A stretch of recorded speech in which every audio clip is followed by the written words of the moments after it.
Local marine biologists are very worried that something that happened down in the Gulf of Mexico could happen here. How confident are you that it won't happen here?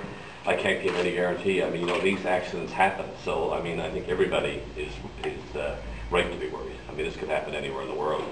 Like I said in the House of Assembly today, I'm monitoring it very, very closely. I spent the weekend glued to the television whenever I had an opportunity just to see what was going on, what they were doing about containing the leak and what kind of technology was being introduced as a result as well. I've been briefed in detail, of course, from our government officials. We are in contact with CNLPB, which has the primary responsibility in a situation like this, just to make sure that the proper processes and procedures and policies and regulations are in place. It doesn't affect the government of Newfoundland and Labrador until it actually comes ashore. But if it's a tanker spill, it's the government of Canada, Transport Canada, and if it happens to be on a fixture or platform offshore, then it's government of the accidents to see an environment.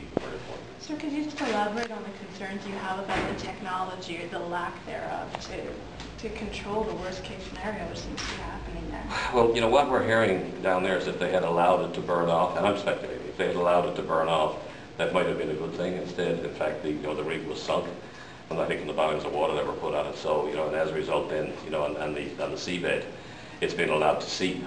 Interesting. I think in the Global Mail this morning I read where they're looking now at even possibly, if they can't get a relief well, putting some kind of a concrete box over the top of the spill, which is really interesting because then they can contain it and then take it through a direct source to the surface.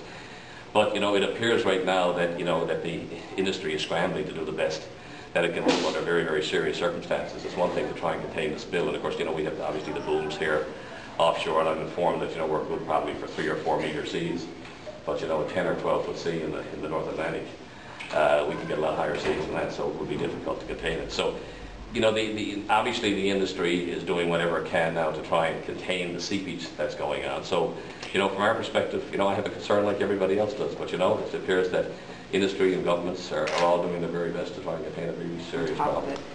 But when you have environmentalists out there in the province and biologists and people who work in and around the industry who are basically have concerns and have expressed those concerns very publicly in terms of our own preparedness and the work that we still need to do, I really think that there needs to be a more proactive approach by government. They're the ones who've chosen to not only take equity investment in the oil industry, putting us at risk not only from an environmental perspective, but also from a cost perspective.